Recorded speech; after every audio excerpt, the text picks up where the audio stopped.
नमस्कार, India voice देख रहे हैं आप। मैं हूं आपके साथ शिवम दुबे। इंडिया वॉइस का खास कार्यक्रम छत्तीसगढ़ कौशल्या भूमि देख रहे हैं हम। छत्तीसगढ़ कौशल्या भूमि में शुरुआत करेंगे पहली खबर से, जहां छत्तीसगढ़ में नतीजों से पहले ही सियासत चरम पर है और इस बार निशाना मुख्यमंत्री भूपेश बघेल और कांग्रेस है, जिसे घेरते हुए बीजेपी के दिग्गज नेता बृजमोहन अग्रवाल ने कांग्रेस पर मानहानि का दावा ठोक दिया और हत्या की साजिश का आरोप भी लगाया है, जिसके बाद मुख्यमंत्री इसे बृजमोहन अग्रवाल की हार की बौखलाहट करार दे रहे हैं। मगर बृजमोहन अग्रवाल के आरोप के बाद छत्तीसगढ़ में कानून व्यवस्था के साथ ही जो सवाल उठाए गए हैं उसकी आंच दूर तक जाने की उम्मीद है। अब देखना यह है कि कांग्रेस इस पर क्या जवाब देती है। देखिए एक रिपोर्ट। 2 चरणों के चुनाव संपन्न होने के बाद शांत पड़ा छत्तीसगढ़ का माहौल एक बार फिर से सियासत की लपटों से दहक उठा है और इस बार इन लपटों को दहकाने का काम किया है बीजेपी के दिग्गज नेता और पूर्व मंत्री बृजमोहन अग्रवाल ने। दरअसल बृजमोहन अग्रवाल ने छत्तीसगढ़ के मुख्यमंत्री भूपेश बघेल और छत्तीसगढ़ कांग्रेस संचार विभाग प्रमुख सुशील आनंद शुक्ला के खिलाफ मानहानि का नोटिस भेजा है, जिससे शांत पड़ी छत्तीसगढ़ की आबोहवा सियासत के बारूद से दहक उठी। कांग्रेस इस कार्रवाई को बृजमोहन अग्रवाल की हार के डर की बौखलाहट करार दे रहे हैं। साथ ही कांग्रेस का कहना है कि उनको अभी नोटिस नहीं मिला है, अगर मिलेगा तो विभाग इस पर जवाब देगा। बृजमोहन अग्रवाल दक्षिण विधानसभा से बड़े अंतरों से चुनाव हार रहे हैं और हार की खीज में इस प्रकार से वो स्टंटबाजी कर रहे हैं।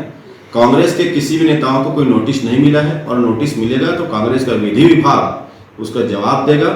भारतीय जनता पार्टी नेताओं को और बृजमोहन अग्रवाल को आत्मावलोकन करना चाहिए, आखिर इस प्रकार की परिस्थितियां क्यों बनी और पूरा शहर जानता है बृजमोहन अग्रवाल के चरित्र को। आपको बता दें कि जिस कारण छत्तीसगढ़ की आबोहवा में सियासी आतिशबाजी हो रही है, ये घटना 9 नवंबर और 10 नवंबर की है। दरअसल 9 नवंबर को बीजेपी नेता बृजमोहन अग्रवाल रायपुर दक्षिण में चुनाव प्रचार के लिए पहुंचे थे। इस दौरान बैजनाथ पारा में बृजमोहन अग्रवाल पर हमला हो गया। कुछ युवकों ने 7 बार के विधायक बृजमोहन अग्रवाल का कॉलर पकड़ लिया और उन पर हमले की कोशिश की। हालांकि इस दौरान उनके साथ मौजूद सुरक्षा कर्मियों ने उन्हें बचा लिया। इस घटना के बाद उन्होंने इसको लेकर भूपेश सरकार पर हमला बोला और उनकी हत्या की साजिश का आरोप लगाया। हमारे कार्यकर्ता सामने आ गए और मेरे पीएसओ मुझे घसीटकर पीछे ले गए और बचाकर मदरसे में जाकर मैं बैठ गया, तो मैं बच गया। मुझे लगता है कि उनकी कोशिश थी मेरी हत्या करने की और ये कांग्रेस के लोग पूरे शासन प्रशासन के संरक्षण में हमारे चुनाव प्रचार को रोकने की कोशिश कर रहे हैं और हत्या करने की कोशिश कर रहे हैं, ये गुंडागर्दी करने की कोशिश कर रहे हैं। बृजमोहन अग्रवाल के इस बयान पर सीएम भूपेश बघेल और कांग्रेस संचार प्रमुख ने जोरदार हमला बोला और बृजमोहन अग्रवाल को सबसे बड़ा गुंडा बताया था। अब इसी मामले में बृजमोहन अग्रवाल ने मानहानि का नोटिस भेजा है। पहली बात तो है कि बृजमोहन अग्रवाल पे कोई हमला कर सकता नहीं, वीडियो दिख रहा है उसमें तो खुद ही धक्का मार रहे हैं। दूसरी बात है जो नरेंद्र मोदी जैसे को टेबल के नीचे घुसने के लिए मजबूर कर दे, उस बृजमोहन अग्रवाल को कोई धमकी दे सकता है, कोई धक्का दे सकता है? मजाक कर रहे हैं। मतलब ये है कि इसका मतलब ये है कि अब सेठ जी पिछड़ रहे हैं चुनाव में। बार बार पूरी कोशिश हो रही है सर, सामुदायिक सद्भाव जो छत्तीसगढ़ का बना हुआ है, वो लाख कोशिश करे कुछ फर्क नहीं पड़ने वाला है। बार बार एक शब्द का इस्तेमाल किया जाता है बीजेपी वालों की तरफ से, कांग्रेसी गुंडे। इसको आप किस तरीके से देखते हैं? बृजमोहन के सामने मतलब कोई दूसरे को गुंडा बोलना मतलब गुंडा शब्द का अपमान करना। बहरहाल छत्तीसगढ़ में बृजमोहन अग्रवाल की सुलगाई ये सियासी लपटें आगे क्या रूप लेती हैं, ये तो अब आने वाला वक्त ही बताएगा। लेकिन देखने वाली बात ये होगी कि अब इस मामले में कांग्रेस की तरफ से क्या कुछ कदम उठाए जाते हैं। Bureau report, India voice. Chhattisgarh के डिप्टी सीएम टीएस सिंहदेव का कहना है कि सवाल किसी के बेटे के सीएम बनने का नहीं है, सवाल काबिलियत का है। जिसमें काबिलियत होगी वो अपनी जगह पहुंचेगा। तो वहीं डिप्टी सीएम ने अमित शाह पर निशाना साधते हुए कहा कि अमित शाह पहले ये बताएं कि आपका बेटा बीसीसीआई सचिव कैसे बन गया। मैंने तो उनका नाम कभी सुना ही नहीं। पहले उन्हें देश को इस बात का जवाब देना चाहिए, जो काबिल होगा वही सीएम बनेगा। प्रश्न किसी के बेटे के सीएम पीएम बनने का नहीं है, प्रश्न क्षमता का है। जो क्षमतावान होगा वो उस जगह पे पहुंचेगा। पहले अमित शाह जी ये तो बताएं बीसीसी का अध्यक्ष कौन बना, कैसे बना, उनमें कौन सी विशेष क्षमता थी। मैंने तो क्रिकेट से जुड़ा हुआ उनका नाम ही कभी नहीं सुना था। तो अमित शाह जी के बेटे बीसीसीआई के पद में कैसे आए, पहले उसका देश को जवाब दे दे, फिर दूसरों के लिए पूछे। खबर छत्तीसगढ़ से है, जहां चुनाव को लेकर कोरबा जिले की पुलिस ने मीडिया से चर्चा में बताया कि इस चुनाव में पुलिस ने अलग अलग लोगों से 75 लाख रुपए और 80 लाख रुपए के जेवर जब्त किए हैं, जो पिछले चुनाव से सबसे ज्यादा हैं। कोरबा जिले की पुलिस ने बताया कि चुनाव को संपन्न कराने में जिले की पुलिस ने काफी मशक्कत की है। यही कारण है कि चुनाव बिना किसी दिक्कत का पूरा हो सका।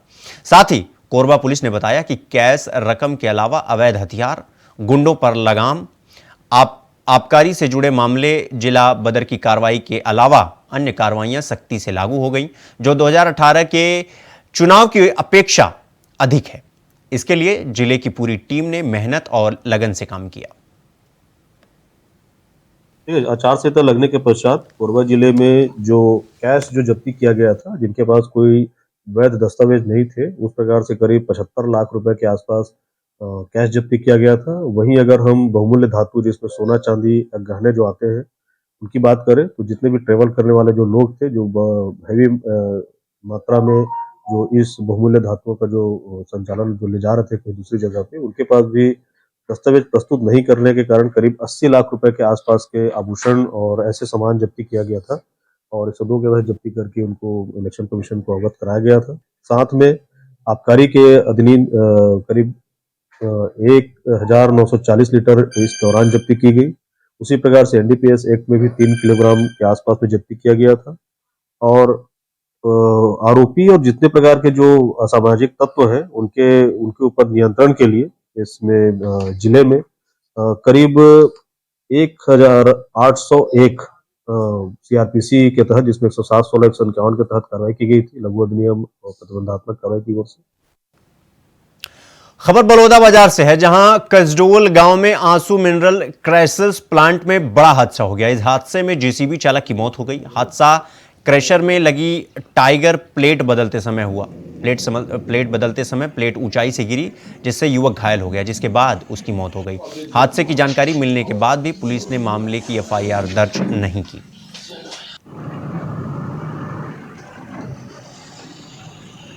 मोला पता नहीं है ना, मैं भाग रहे ना खेत तो जाने तो दुर्घटना हो गए है और कामा हुई से कैसे हुई से बोला मैं बता नहीं सका ना, मैं जानते नहीं करें और काहे मैं जाग देखे तो बोला देखे हैं तो खत्म हो गई से। अब वो चीज ला डॉक्टर मन कुछ कर सके पोस्टमार्टम में उन जानकारी 3 दिवस पूर्व कसडोल क्षेत्र में एक क्रशर में एक व्यक्ति जो वहाँ पे काम कर रहा था, उसकी काम के वक्त हादसा में मृत्यु हो गई है। इसकी जानकारी प्राप्त हुई है। तत्काल पुलिस के द्वारा वहाँ पे मर्ग कायम किया गया और जांच की जा रही है। जांच में अगर लापरवाही पाई जाएगी तो आवश्यकता अनुसार अपराध दर्ज करके आगे कार्रवाई की जाएगी। ये 3 दिन पुरानी घटना है और इसके संबंध में भी एफआईआर दर्ज नहीं किया गया है। अभी मर्ग कायम करके उसकी जाँच की जा रही है। खबर जगदलपुर से है, जहां कार में उड़ीसा से अवैध अंग्रेजी शराब को छिपाकर छत्तीसगढ़ लाया जा रहा था। मुखबिर की सूचना पर थाना नगरनार क्षेत्र अंतर्गत रेलवे फाटक चौकावाड़ा पर नाकाबंदी कर संदिग्ध वाहन को रुकवाने का प्रयास किया गया। जब गाड़ी चालक ने गाड़ी को बिना रोके भागने का प्रयास किया, जिसके चलते गाड़ी सड़क से उतरकर झाड़ियों में फंस गई, जिसके बाद आरोपी जंगल का सहारा लेकर भागने में सफल हुआ। कार से 40,632 रुपए की 211 लीटर अवैध अंग्रेजी शराब बरामद हुई। इसके बाद हुई कार्रवाई।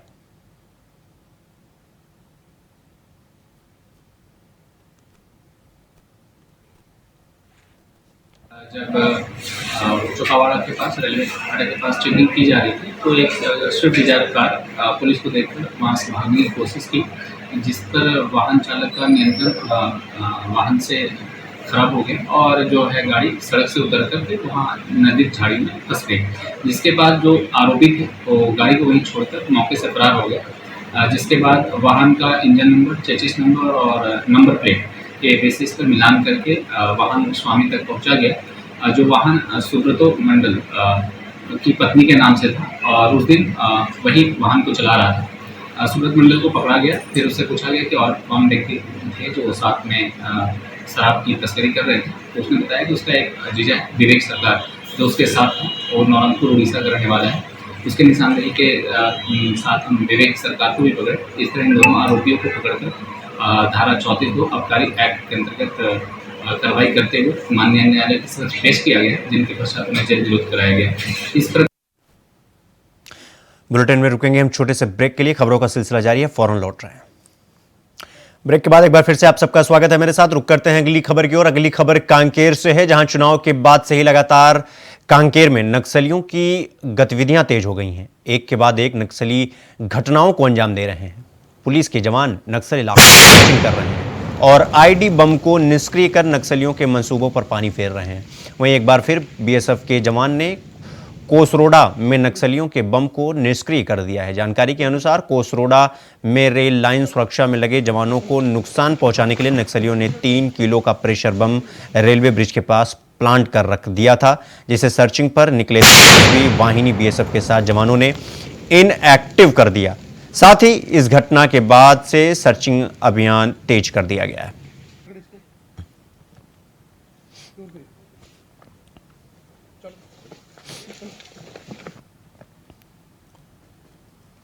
बलौदाबाजार जिले में 3 विधानसभा बलौदाबाजार, भाटापारा, कसडोल विधानसभा की गणना की जाएगी। निर्वाचन आयोग ने मत पेटियों को 3 सुरक्षा के घेरे में रखा है। वहां का निरीक्षण करने पर देखा गया कि फर्स्ट लेयर में सीआईएसएफ, सेकेंड लेयर में बीएसएफ और थर्ड में छत्तीसगढ़ पुलिस की निगरानी में मतपेटियों को बलौदाबाजार के मंडी प्रांगण में रखा गया है। सभी राजनीतिक दल के प्रतिनिधि इस मंडी प्रांगण में पहरा दे रहे हैं ताकि मतपेटियों के साथ किसी प्रकार का कोई छेड़छाड़ न कर सके।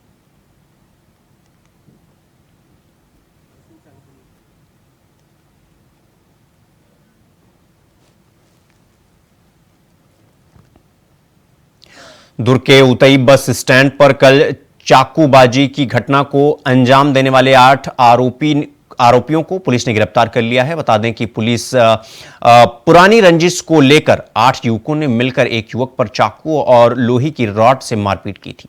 तो वहीं पुलिस ने गुरुवार को आरोपियों का जुलूस निकाला और आम जनता के बीच आरोपियों को ले जाकर सभी से माफी मांगने को कहा, जिससे चाकूबाजी करने वाले आरोपियों में पुलिस का डर बना रहा।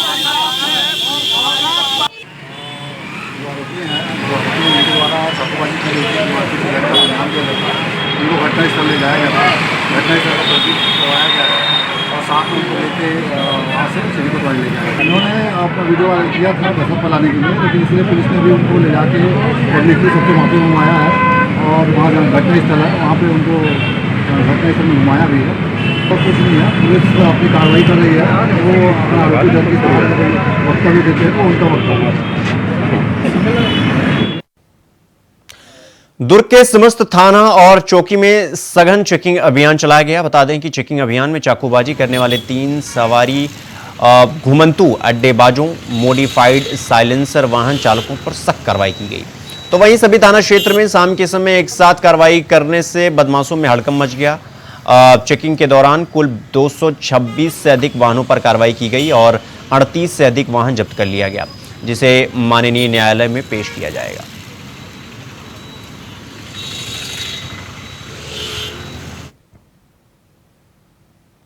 अगली खबर बलरामपुर से है, जहां बलरामपुर जिले में गुरुवार को एकलव्य आवासीय विद्यालय के सैकड़ों की संख्या में छात्र छात्राएं कलेक्टर कार्यालय पहुंचे। तो वहीं विद्यालय में असुविधाओं को लेकर छात्र छात्राएं काफी नाराज थे और अपने मांग को लेकर कई घंटे तक कलेक्ट्रेट कार्यालय में अपना डेरा जमाए रखे, जिसके बाद कलेक्ट्रेट और संबंधित अधिकारी ने छात्र छात्राओं को समझा बुझाकर जांच का आश्वासन दिया। ये एकलव्य स्कूल के छात्र छात्राएं हैं, इनका 10वीं का जो अंक सूची मिला है, तो सेंट्रल गवर्नमेंट का ये स्कूल है, उसमें फोटो वगैरह नहीं लगे हैं और उनको समस्याएं भी हॉस्टल वगैरह में जो सामान वगैरह देते हैं खाने पीने का और अन्य सामग्री, उसमें भी कमियां बता रहे हैं लोग। तो इसी से आपको अवगत करा दिया गया है कि उनको देख लें, उनका पढ़ाई का स्तर भी थोड़ा सा कमजोर है बता रहे हैं, क्योंकि इनका मार्कशीट भुवनेश्वर से आया हुआ है, उड़ीसा भुवनेश्वर से। कलेक्टर साहब को इनकी जो समस्याएं हैं उनको अवगत कराएंगे और इनकी जो मार्कशीटों में जो गलतियां हैं, फोटो वगैरह नहीं लगे हैं, उसका समाधान करेंगे। अभी तक हम लोग का जितने भी, अगर हम लोग 10th, 11th या 12th पढ़े हैं, लॉकडाउन के बाद हम लोग का कोई भी सिलेबस ढंग से कंप्लीट नहीं होता है। यहाँ तक कि हम लोग का कोर्स कंप्लीट नहीं होता और हम लोग को एग्जाम में बहुत दिक्कत जाता है। और प्लस में टीचर, अभी हम लोग का 12th है, बोर्ड है, और टीचर 3.5 महीने बाद आ रहे हैं। अभी हम लोग का कोर्स भी कंप्लीट नहीं है और हम लोग को मतलब प्रेशर देने टाइप से हो रहा है। मैं कक्षा 12वीं में पढ़ता हूँ और मैं एकलव्य आदर्श आवासीय में कक्षा 6वीं से अध्ययनरत हूँ। जब हम कक्षा 10वीं से पास आउट हुए तो उस समय हमारे जो मार्कशीट हैं उसमें हमारे फोटो नहीं लगने के कारण कई समस्याएं उसमें आ रही हैं। जब हम उन्हें स्कैन के लिए देते हैं तो वो स्कैन नहीं कर रहे हैं और भी कई समस्याओं का हमें समाधान करना पड़ रहा है। पंखाजुर से सटे महाराष्ट्र के गढ़चिरौली जिले के तोड़गुट्टा में 8 महीनों से दाम कोंडावाही बचाओ संघर्ष समिति के नाम से चल रहे आंदोलन को महाराष्ट्र पुलिस ने ध्वस्त कर दिया। आंदोलन में रखे जनता के लिए खाद्य सामग्री को बिखेर दी। इस दौरान आंदोलन में बनी झोपड़ियों को तोड़ फोड़ कर ध्वस्त कर महिला एवं पुरुषों के साथ दुर्व्यवहार कर खूब मारपीट की गई। साथ ही 8 कार्यकर्ताओं को पुलिस ने हिरासत में ले लिया। इस दौरान 50 से अधिक जनता को ट्रक में भरकर ले गए। बता दें कि पुलिस ने अब तक 150 लोगों के खिलाफ FIR भी दर्ज कर दी गई।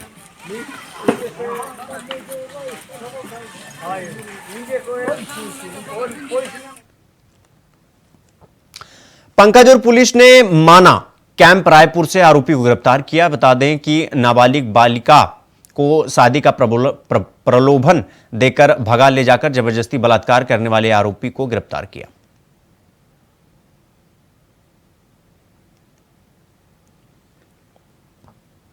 छत्तीसगढ़ में आज छोटी दीपावली मनाई गई। बता दें कि छत्तीसगढ़ के लोग देव उठनी 11 को गौरी गौरा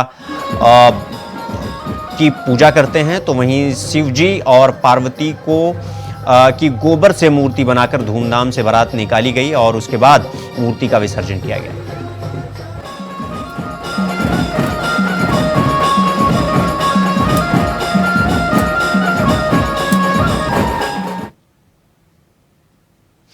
रुक करते हैं अगली खबर की। अगली खबर कांकेर से है, जहां कांकेर वन विभाग के टीम ने आज 171 नग सागौन की चिरान लकड़ी एक शिक्षक के घर से बरामद की है। वहीं वन विभाग की टीम ने शिक्षक के खिलाफ भी पंचनामा तैयार कर कार्रवाई की।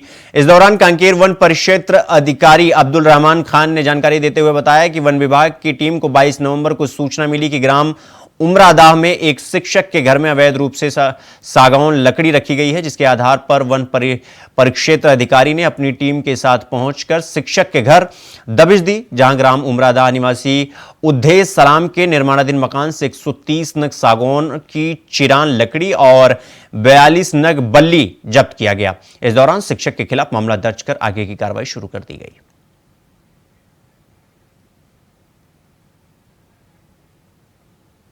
बुलेटिन में फिलहाल अभी के लिए बस इतना ही। देश और दुनिया की तमाम बड़ी खबरों के लिए देखते रहिए इंडिया वॉइस। नमस्कार।